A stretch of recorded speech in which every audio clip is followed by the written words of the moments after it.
espíritu, nuestro entendimiento para la palabra de Dios en esta mañana. Coloquémonos en pie para cantar este hermoso himno, justo antes de escuchar la palabra de Dios.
Jesús murió en la cruz para salvar, vino al mundo para dar su perdón. Ahora y siempre está conmigo, ayudando a vencer la tentación. Cristo es mi mejor amigo.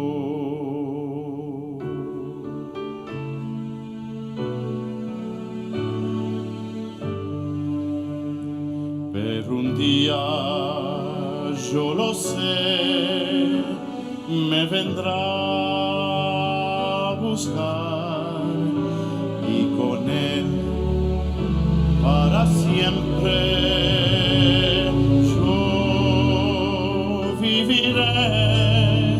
Ahora y siempre está conmigo, ayudando a vencer la tentación.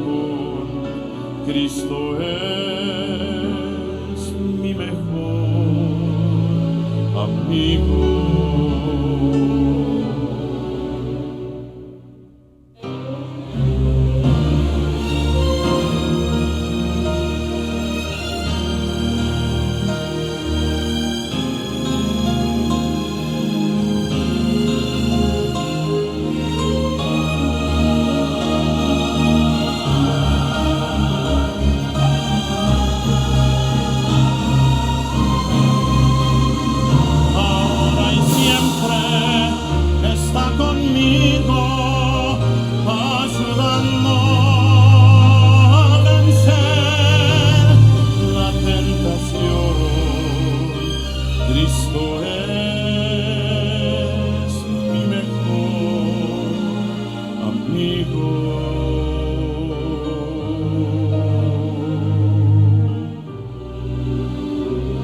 Cristo es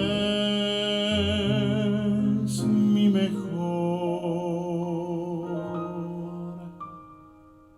amigo.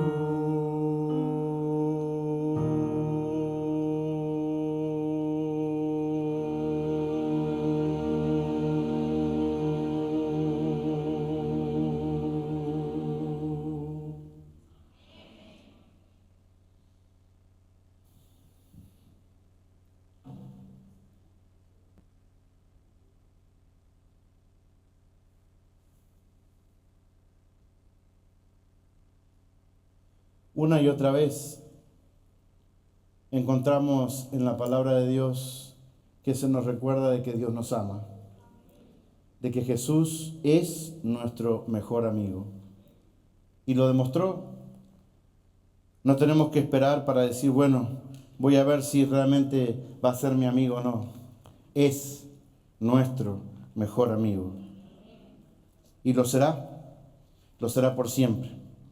Y alguien que entendió especialmente en un momento de su vida sobre ese Jesús amigo, sobre ese Dios amoroso, fue el rey Ezequías.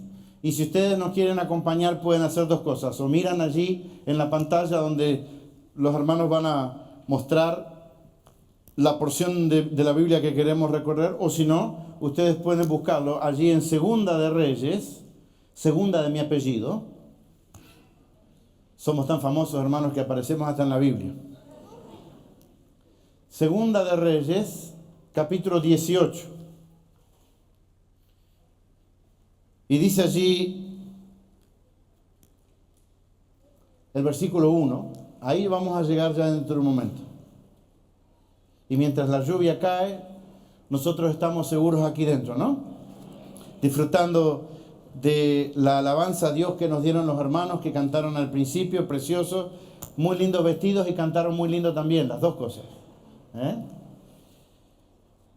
En el tercer año de Oseas, hijo de Ela, rey de Israel, comenzó a reinar Ezequías, hijo de Acaz, rey de Judá. Lamentablemente, después del reinado de Salomón, Israel se dividió en el reino de Israel en el norte y en el reino de Judá en el sur. El reino de Judá era más chiquito, el reino de Israel era más grande, pero en Judá estaba la ciudad santa, Jerusalén. Y por muchos años hubieron diferentes reyes en los dos reinos. Y cada uno de ellos hicieron conforme a lo que quisieron. Y poco a poco el reinado de Israel, el reinado del norte, se fue separando de Dios. Esto existía a cada rato, ¿no? Que los reinos del norte y o del sur se apartaban de Dios y volvían a Dios, y venían los profetas y le recordaban del amor de Dios y lo que les sucedería si se separaban del Señor. Y por esos golpes que ellos recibieron, entendieron de a momento cuál era la voluntad de Dios. Pero este rey fue especial. Miren lo que dice. Versículo 2 del capítulo 18. Cuando comenzó a reinar era de 25 años y reinó en Jerusalén 29 años. El nombre de su madre fue Abí, hija de Zacarías. Hizo, versículo 3. Mira, están poniendo allí, que bien. Hizo lo recto ante los ojos de Jehová. De esto se ve mucho. En muchos de los reyes dice, hizo lo incorrecto o se apartó de Jehová, y en otros dice, hizo lo recto. Pero aquí especifica un poquito qué fue hacer lo recto. Hizo lo recto ante los ojos de Jehová, conforme a todas las cosas que había hecho David, su padre. Dios es tan bueno, hermanos, que a pesar de que nos equivoquemos como se equivocó David, mira más allá, mira a lo profundo del corazón y ve nuestras motivaciones e intenciones y ve de que las motivaciones a veces son buenas y por eso nos llama rectos. Y somos rectos cuando nos acercamos a Jesús, porque Dios no nos mira directamente a nosotros, mira a Jesús y a través de Jesús nos mira a nosotros. ¿Cuán bueno es Dios? ¿Cuán bueno es Dios? ¿Y cuán bueno es Jesús? Él quitó los lugares altos y quebró las imágenes y cortó los símbolos de acera e hizo pedazos la serpiente de bronce que había hecho Moisés, porque hasta entonces le quemaban incienso los hijos de Israel, y la llamó Nehustán. A veces pasamos estos detalles sin darle mucha importancia. ¿Sabe qué era destruir los lugares altos? Los lugares altos, y cuando estuvimos en Israel lo pudimos ver, en los montes eran lugares especiales donde se hacían sacrificios especiales. Y muchas veces los pueblos que estaban alrededor sacrificaban a sus hijos. Quiere decir que era un símbolo idólatra del cual el pueblo de Israel no tenía que seguir. Ellos tenían lugares para sacrificar, pero tenían un lugar en especial manera para sacrificar. ¿Cuál era? El templo, ¿no es cierto? Y los sacrificios del pueblo de Israel eran diferentes a los otros sacrificios. Eran ofrendas de agradecimiento y de paz. Los otros eran para calmar a los dioses y por eso sacrificaban a sus hijos.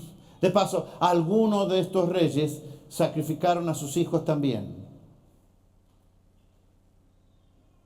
Versículo 5. En Jehová, Dios de Israel, puso, está hablando de Ezequías, ¿puso qué? Su esperanza, su confianza. Eso es ser recto ante los ojos de Jehová. No de que hagamos todas aquellas cosas que por años hemos hecho, sin entender a veces por qué las hacemos, sino poner nuestra confianza y nuestra esperanza no en el hombre, no en el país, no en los líderes, sino en Jehová. Y cuando eso sucede, hermanos, nosotros estamos claros mentalmente y estamos seguros en nuestra vida, como lo estaba este rey.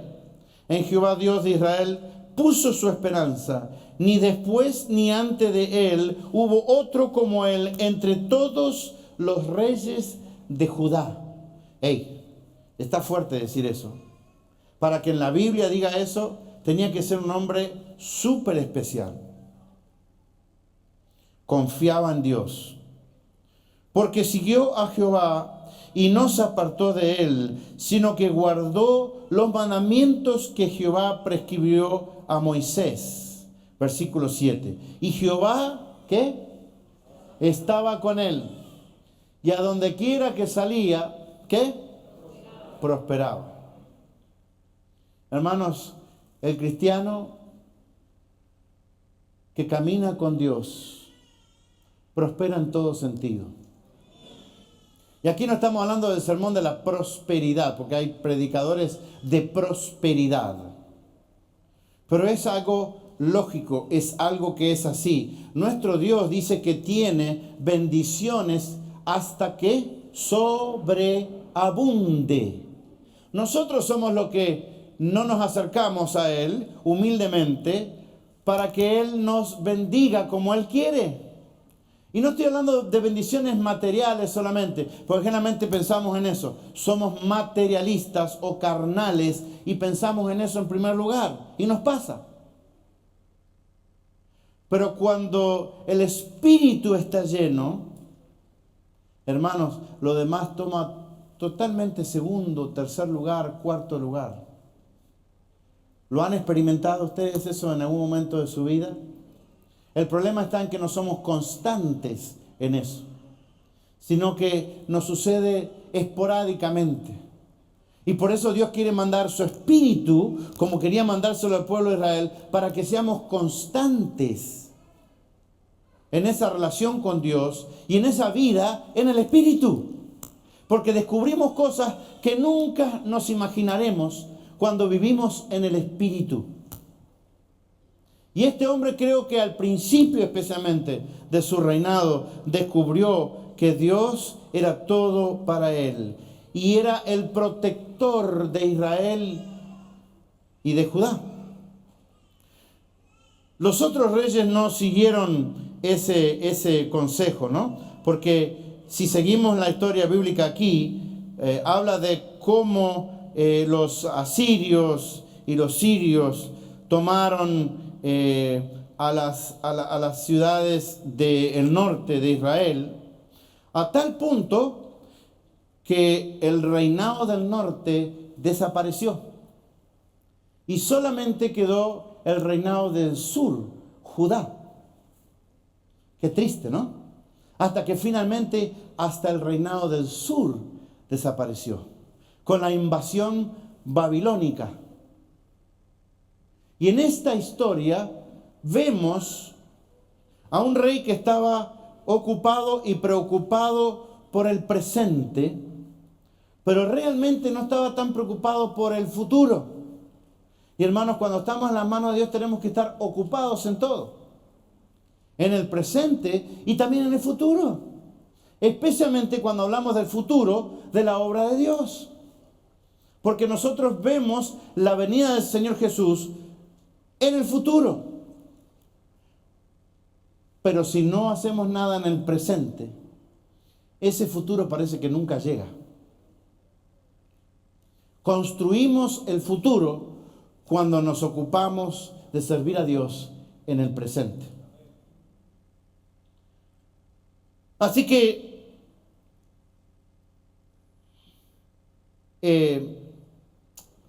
miren lo que dice así del pueblo del norte, de Israel del norte, ¿no? Por cuanto no habían, versículo 12, atendido a la voz de Jehová su Dios, sino que habían quebrantado su pacto, y todas las cosas que Moisés, siervo de Jehová, había mandado, no las habían escuchado ni puesto por obra. Por eso dice que el rey de Asiria llevó cautivo a Israel a Asiria. Versículo 11. Ahora, esos mismos reyes que llevaron a estos hermanos que no estaban preparados, que no seguían a Dios, los llevaron a tener una vida completamente diferente y a perder su identidad.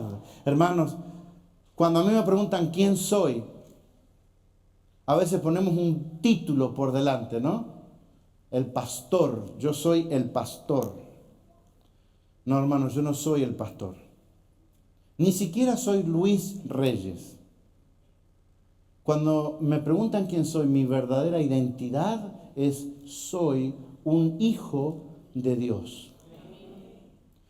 Eso es lo más importante que yo debo llevar en mi vida. Reconocer que soy hijo de Dios y dependo de Dios. Y mi esposa depende de Dios. Y mis hijos dependen de Dios. Y cada uno de nosotros dependemos de Dios. Y por eso nos llamamos, y no hay un nombre más elevado que llamarse hijo de Dios. Y miren, estoy dejando mi uruguayismo de lado. Y eso es difícil, ¿eh?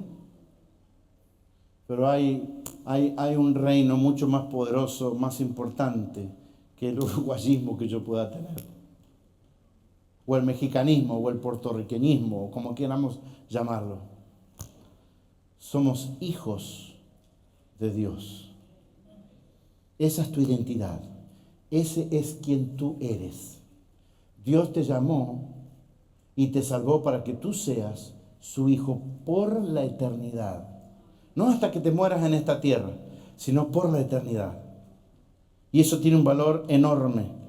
Así que dice que Sennacherib vino a invadir a Judá. Si ustedes leen, no vamos a leer todo el capítulo 18, aunque hay cosas extraordinarias que pasan, ¿no?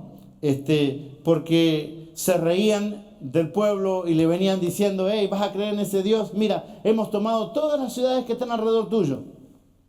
Todas las ciudades que estaban protegidas con muros y que eran también seguidores de este Dios y Israel, a todos los tomamos. ¿Qué te hace pensar que a ti no te vamos a tomar? Y cuando te tomemos, te vamos a destruir completamente. Así que más te vale que te rindas y no pierdas tu tiempo. ¿Usted sabe qué conflicto trae eso en el corazón? La gente diciéndole al rey, hey, si no nos rendimos nos van a liquidar hasta la raíz, vamos a perder todo. Y algunos diciendo, no, tenemos que ser fieles a Dios. Si Dios nos ha protegido hasta ahora y nosotros nos acercamos a Él, Dios nos seguirá protegiendo. Los otros tal vez no fueron protegidos porque no estaban cerca de Dios, no estaban caminando con Dios. Pero nosotros queremos seguir caminando con Dios. Y si el destino de Dios es que perezcamos, ¿qué pasa? Que perezquemos. Porque es la voluntad de Dios. Wow. Capítulo 19. Saltamos del 18 al 19. Pero si ustedes pueden leer, es extraordinario lo que se cuenta ahí en el capítulo 18. Léanlo. Hoy no tenemos tiempo, pero usted tiene tiempo de ir a su casa, hoy con la pandemia, la lluvia, esto que lo otro. Léalo. Y no solamente léalo para usted, léalo para sus hijos. Cómo Dios libra a su pueblo. Capítulo 19. Cuando el rey Ezequías lo oyó, rasgó sus vestidos cuando Sennacherib decía de que los iban a tomar y que los iban a destruir. Rasgó sus vestidos y se cubrió de cilicio y entró en la casa de Jehová. ¿Qué fue lo que hizo? ¿Buscó a quién? A Jehová. Nosotros generalmente buscamos a Jehová cuando ya hicimos todo lo que teníamos supuestamente que hacer, y cuando no hay otra opción, buscamos a Jehová. Cuando debe ser todo lo contrario, hermanos. Debemos buscar a Jehová en primer lugar. Esa es la única opción, no hay otra opción. No pensemos en nuestras capacidades, no pensemos en nuestra experiencia, no pensemos en lo que el país puede hacer por mí. No, hermanos, es lo que Dios puede hacer por mí. Es la capacidad de Dios la que importa, no mi capacidad. Es la experiencia de Dios la que importa, no mi experiencia. Porque el único que salva es Dios.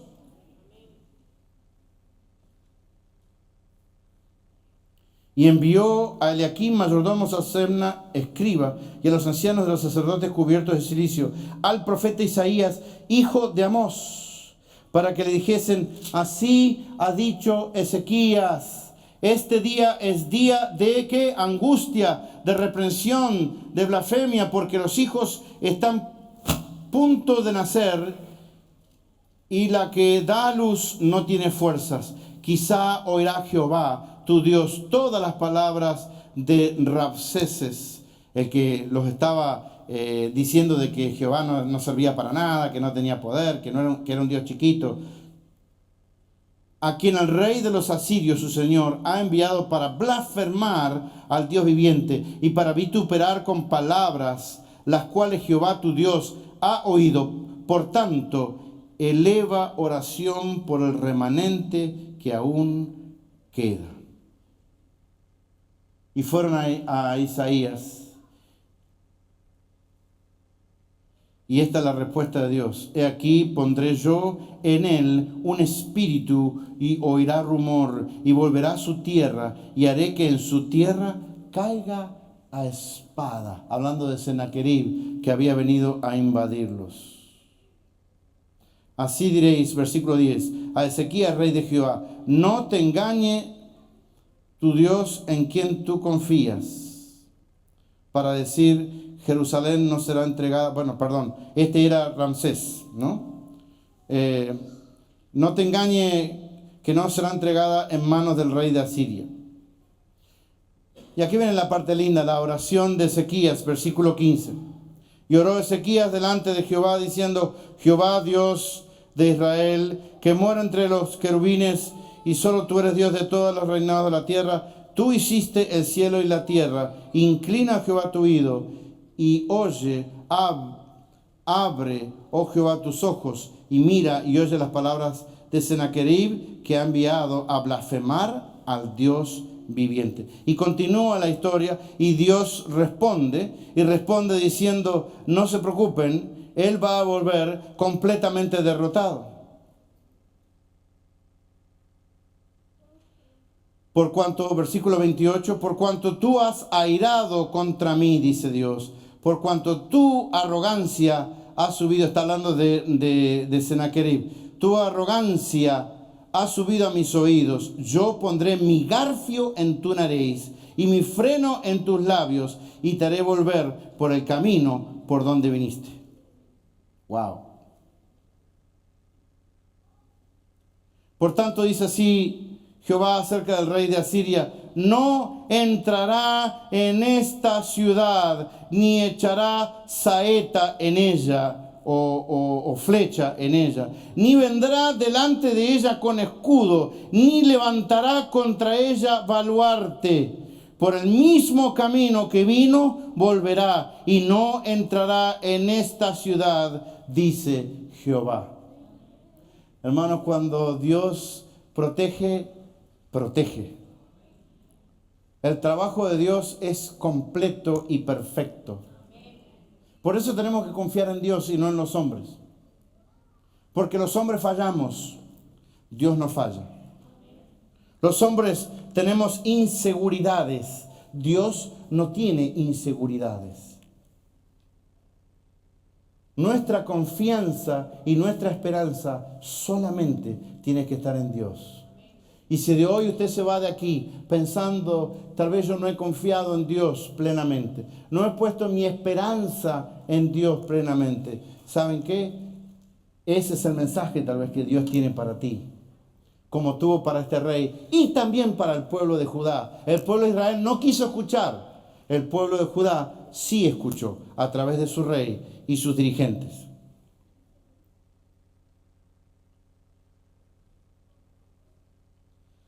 Versículo 35.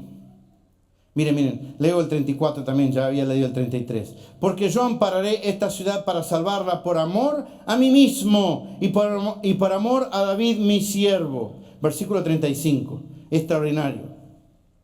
Presten atención a esto. Y aconteció que aquella misma noche salió ¿quién? El ángel de Jehová. El ángel de Jehová. Y mató en el campamento de los asirios a 185,000. Y cuando se levantaron por la mañana, he aquí que todo era cuerpos de muerte. ¿Quién vino? El ángel del Señor. El mismo ángel que viene para mostrarnos el amor de Dios. El mismo ángel que viene a librarnos de nuestras dudas.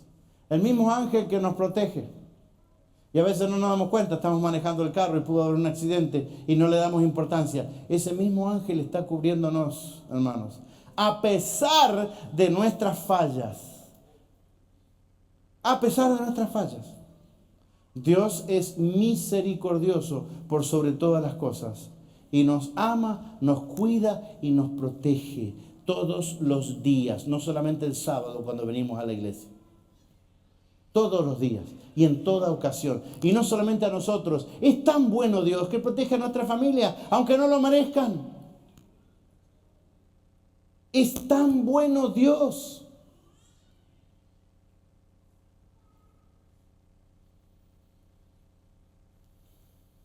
Entonces Sennacherib, rey de Asiria, se fue, como Dios había hecho, sin tirar una flecha, sin levantar una espada o una lanza. Y volvió a Nínive, donde se quedó. Y aconteció que mientras él adoraba en el templo de Nisroch, su dios, Adramelech y Saracer, sus hijos, lo hirieron a espada y huyeron a la tierra de Ararat. Y reinó en su lugar Esardón, su hijo. Miren ¿Cuál fue el final de ese gran rey que vituperaba a Dios y que hablaba blasfemias ante Dios? Un solo ángel destruyó todo su ejército, todo su futuro, toda su fuerza, toda su confianza, la que él había puesto en esos soldados, la destruyó un ángel en una noche. Y volvió como Dios dijo que iba a volver, derrotado. No solamente volvió derrotado, sino que sus propios hijos lo mataron al estar en el templo adorando a Satanás. Increíble, ¿no es cierto? Pero la historia no termina allí. Después de haber visto esa gran manifestación de la voluntad y del amor de Dios, dice que Ezequías se enfermó. Y se enfermó de muerte, dice, versículo 1. Y vino a él el profeta Isaías, hijo de Amós, y le dijo, Jehová dice así, ordena tu casa, porque morirás, ¿y qué? Y no vivirás. Ordena tu casa. Hermanos, tal vez Dios nos está diciendo hoy también que ordenemos nuestra casa, porque en algún momento todos vamos a morir, ¿no? Si es que el Señor no viene antes. Así que nosotros tenemos que estar preparados. Vino el profeta, le dijo, ya hiciste estas grandes cosas, Dios te usó. Ahora Dios es misericordioso contigo y te dice, prepárate. Vivimos una vida sin preparación a veces. No pensamos en el futuro, no pensamos en lo que puede pasar. A nosotros los adventistas nunca nos pasa nada malo. Los adventistas no mueren, ¿sabían eso? Los adventistas no mueren de cáncer. No mueren de cáncer. Los pastores no morimos. No nos morimos de COVID tampoco. Hermanos, cuando el Señor conoce tu vida y te ha usado el tiempo que te necesita en esta vida, el Señor te va a llamar al descanso. ¿Y sabes qué? Si tú estás cerca de Él, estarás de acuerdo con la voluntad de Dios. No vas a luchar por esta vida miserable que vivimos aquí. Ya luchaste por la vida eterna que el Señor ya te dio. El Señor tiene ese poder de convencimiento en nuestras vidas, hermanos, para que lleguemos a estar, en inglés le dicen content, contentamiento. Tengamos contentamiento, que aceptemos la voluntad de Dios y estemos ok, y estemos bien, y tengamos paz en nuestro corazón. Porque el Señor está viniendo, y lo que el Señor nos va a dar es mucho mejor que esta vida llena de conflictos, deudas, problemas, estrés. Y si Dios quiere usarte, te va a usar ahora, hasta el momento en que el Señor quiere usarte, para que tú crezcas y para los que estén alrededor tuyo crezcan y entiendan su voluntad. Cuando has entendido su voluntad, cuando creciste, cuando llegaste a ser perfecto a los ojos de Dios, es decir, maduros por la intervención del Espíritu Santo, entonces el Señor podrá decir, bueno, ya estás listo. ¿Qué es lo que queda? Vine a esta tierra ¿para qué? Para salvarte. Ok, estás salvo. Estás listo. Puedes descansar. Y no hay nada malo con eso, hermanos. No hay nada malo. Puedes descansar de esta vida, del trabajo que yo te di, de las responsabilidades que te di. Porque quiero que descanses para que cuando te levantes nuevamente estés completamente renovado. Y si quiero que te quedes aquí en los momentos finales de la tierra, que no van a ser fáciles para nadie, pero para los que confiemos en el Señor serán, ¿no es cierto?, momentos diferentes, especiales, donde nuestra mente y nuestro corazón serán probados hasta lo más profundo, de lo cual tal vez nunca viviste en esta tierra. Y eso va a pasar, pero el Señor te va a probar antes para tenerte listo para ese momento, porque si un Dios misericordioso y amante te va a preparar, Él te va a preparar. Si Él quiere que estés aquí para esos momentos finales, lo vas a estar. Pero si no, el Señor permitirá de que tú descanses Y tú estarás ok con la voluntad de Dios. Y este rey no estaba ok con lo que Dios quiso. Y entonces lloró y oró y pidió. ¿Y saben qué? No era la voluntad de Dios darle al rey Ezequías, ¿cuántos años? 15 años. 15 años más. Preparar su casa no era darle 15 años más, hermanos. Porque ¿saben qué pasó en esos 15 años? Ezequías comenzó a separarse de Dios. Y lo muestra una historia triste que vinieron a verlo de Babilonia, pero lo vinieron a ver por el milagro, porque la voz se escuchó de que el sol había parado, de que Dios había hecho un milagro doble, había retrasado al sol, y Ezequías había recibido vida, y vinieron a ver cómo es este asunto de este milagro. ¿Y qué hizo Ezequías, hermanos? Si ustedes leen, si conocen la historia. ¿Qué hizo? ¿Se dedicó a qué? A mostrarle las riquezas que él había obtenido, su tesoro personal y el templo y los tesoros del templo. ¿Y cuánto le dijo Ezequías a estos hombres del milagro que Dios había hecho a través de toda su vida? Y el testimonio personal de lo que Dios había hecho en su vida. ¿Tenía algo para decir Ezequías? Sí que tenía. Tenía mucho para decir, porque le podría haber hecho, ¿sabes qué? En una noche yo oré al Señor y vino el ángel de Jehová y mató a 185,000 soldados. ¿Sabes cómo lo hubiera dejado a estos otros que venían ahí a mirar? Y después el Señor me estaba muriendo y el Señor me dio más vida. Gloria a Dios, porque Él todavía tiene algo que quiere que yo haga. El testimonio de Ezequías podría haber sido extraordinario. Nada mostrando la plata, el dinero y lo que tenía, porque nada de eso era de él. Todo era de Dios. Podría haber mostrado por diciendo, y el Señor me dio esto. No. Mira lo que yo tengo. Qué tristeza, hermanos, cuando el Señor nos da oportunidades para testificar del Evangelio y tenemos miedo. Y testificar del Evangelio es no darle con un palo a los demás. Testificarles del Evangelio es hablar del amor de Dios en mi vida. Cómo Dios me rescató de la muerte del pecado y cómo rescató a mi familia y cómo rescató a otros que conozco. Eso es testificar de Dios.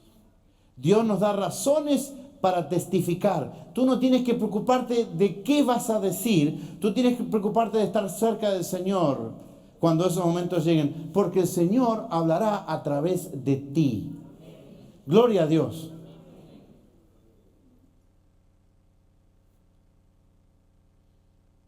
Qué tristeza. Y mire lo que pasó con el profeta, y ya estamos terminando, hermanos.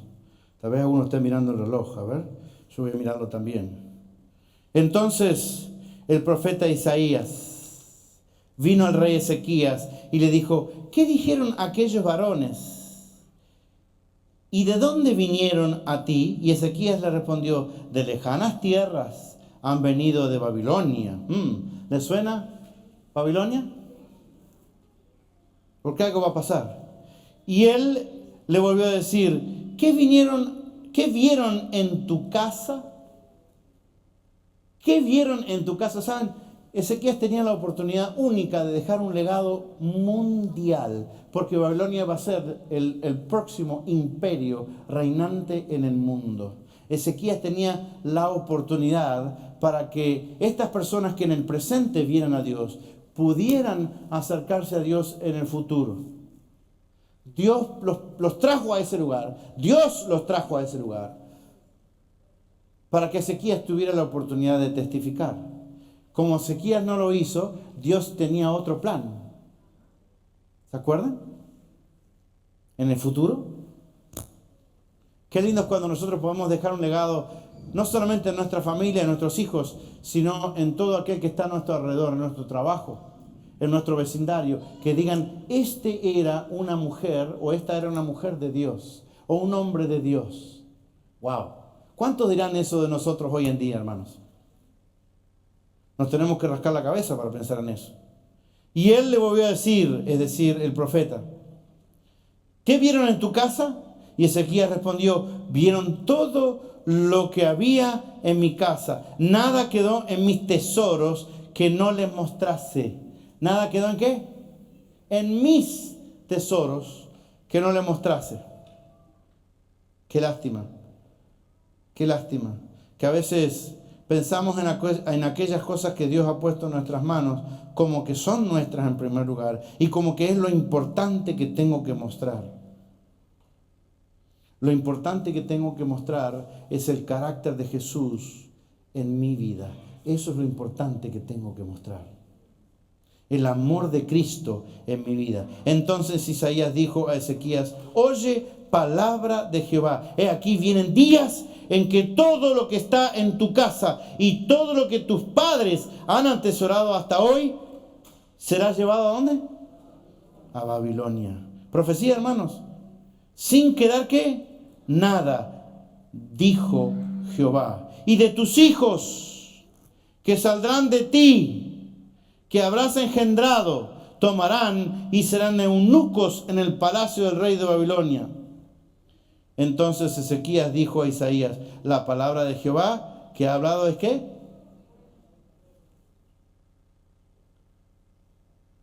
Mientras yo esté bien, ¿qué? Lo demás no me importa. Eso fue lo que le dijo Ezequías. Mientras yo esté bien, lo que pasa en el futuro no importa. Wow. Y a veces pensamos mucho en esto, ¿no? Mientras yo esté bien. Entonces Ezequías dijo a Isaías, la palabra de Jehová que has hablado es buena. Después dijo, habrá al menos paz y seguridad en mis días. Qué egoísmo. Qué egoísmo. A pesar de que fue el mejor rey de Judá, encontramos fallas enormes en su vida. Porque, hermanos, cuando nos separamos de Dios, ¿qué es lo que sale? Salimos nosotros. Y nosotros tomamos el centro del stage, como dicen, ¿no? No es Dios. Y cuando eso sucede, muchas cosas de las que hemos hecho se caen por el piso. En esos 15 años, escuchen eso, en esos 15 años que Dios le alargó a Ezequías, nació el peor rey de la historia de Judá. El hijo pródigo del Antiguo Testamento nació en esos 15 años. Si Ezequías no hubiera muerto, Manasés no hubiera nacido. Y los destrozos que se hicieron durante el tiempo de Manasés continuaron hasta que los babilonios vinieron y tomaron cautivos a Daniel, sus amigos, y se llevaron todo lo que había de oro y de plata y de todos los vasos y de las cosas que habían en el templo. Uno decimos, una pequeña equivocación. No, no fue una pequeña equivocación. Apartarnos de Dios, hermanos, y ponernos a nosotros en el centro, no es una pequeña equivocación. Lleva tiempo eso. Dejar salir el orgullo nuevamente, que el orgullo es la causa del pecado, lleva tiempo. Dios subyuga eso a través del Espíritu Santo, pero todavía está ahí adentro. Y cuando nosotros no estamos escuchando la voz de Dios, todo eso sale nuevamente, hermanos. ¿Cuál fue el legado de Ezequías al no haber escuchado la voluntad de Dios y haber muerto cuando tenía que morir? Terrible lo que pasó después. Tan terrible hasta que desapareció el pueblo de Judá. Completamente. Y los suplicios que tuvieron que hacer cuando vinieron de Babilonia. Pero Dios tenía un plan, ¿no es cierto? Dios siempre tiene un plan. Porque a pesar de eso, se fueron llevados cautivos a Babilonia y Daniel y sus amigos supieron hacer lo que Ezequías no hizo cuando tenía que hacer. Mostrar al verdadero Dios, al Dios del universo. Daniel lo pudo hacer. Gloria a Dios. Hermano, ¿qué legado estamos dejando nosotros? ¿Qué legado estamos dejando nosotros? Creo que cada uno de nosotros deberíamos orar y decirle al Señor, Señor, ¿qué legado quieres que yo deje? Para que tu obra termine de hacerse, ¿qué legado quieres que deje? Yo no quiero ser como Ezequías. Tú me has dado tantas cosas y me has mostrado tu carácter de tantas maneras que yo quiero pasarlo a los que vienen después de mí. Hermano, ese es el legado más grande, más importante que uno puede dejar. Mostrar de que Dios nos ama, nos ha convertido, nos ha convencido, nos ha salvado y nos ha dado cosas para que nosotros podamos transmitir ese evangelio, capacidades, dones, bienes, etc. Ese es el legado que Dios puso en mi mano para que yo lo administre, no para que me haga dueño, para que lo administre y para que luego entonces lo pase a las generaciones siguientes hasta que el Señor venga. Ezequías no lo supo hacer a pesar de que fue un muy buen rey, pero las consecuencias se vieron. Cuando nos dejamos dirigir por Dios como Cristo hizo, porque ese es nuestro ejemplo, ¿no? Ese es nuestro ejemplo siempre. No Ezequías, no David, ni siquiera Daniel, que no encontramos falla en él. Ni siquiera Daniel, es Cristo. Y el legado que Cristo nos dejó, hermanos, es vida eterna. Vida en abundancia, no una vida miserable. Vida en abundancia, en esta tierra y en la venidera.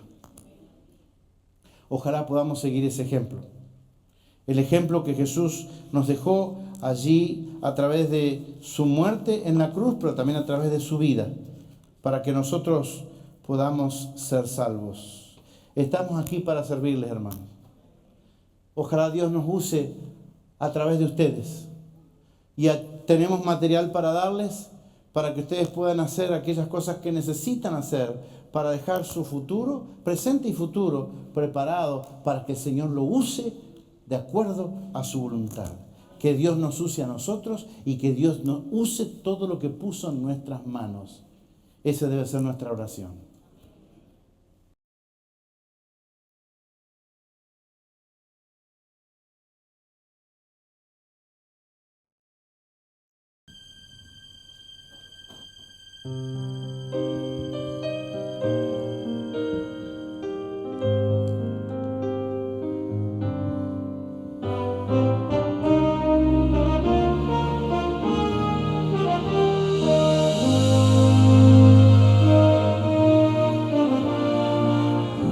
Qué historia tan cruel causa dolor y asombro cuando aquella cruz Cristo llevó en sus hombros, porque no era una simple cruz, pues con ella llevó Jesús las angustias y el dolor de nuestro clamor. Cuando aquella cruz Cristo llevó en sus brazos, una huella de amor se dibujó a su paso. Porque no era una simple cruz, pues con ella llevó Jesús las angustias y el dolor de nuestro clamor, de nuestro temor.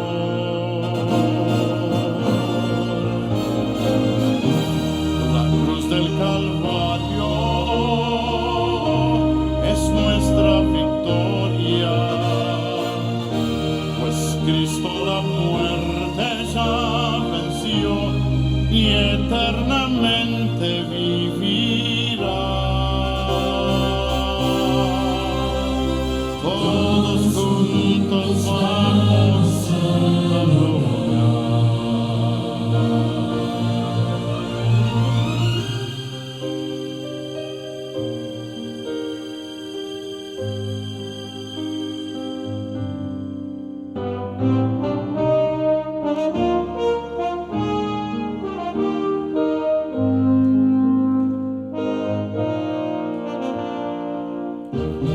ese hombre en la cruz modificó la historia y creemos con fe que volverá en gloria, porque no era una simple cruz que cargaba Jesús.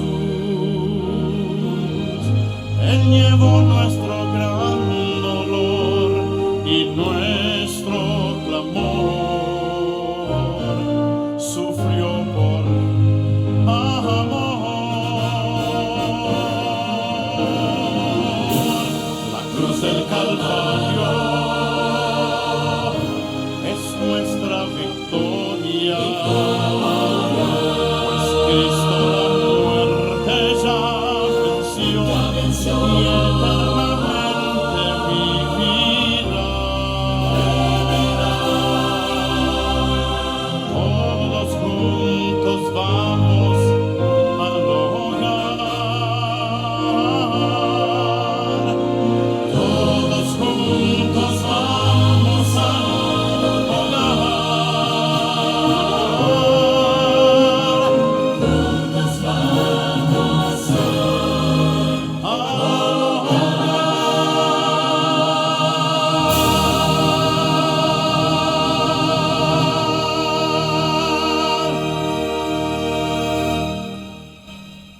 Claro que sí, Señor. Todos queremos ir juntos al hogar porque queremos ir contigo. Queremos estar contigo. Queremos conocerte aún más. Queremos vivir por ti y para ti. Permítenos que ese sea un sueño hecho realidad aquí en la tierra. Y que podamos con nuestra vida honrar tu nombre, Señor.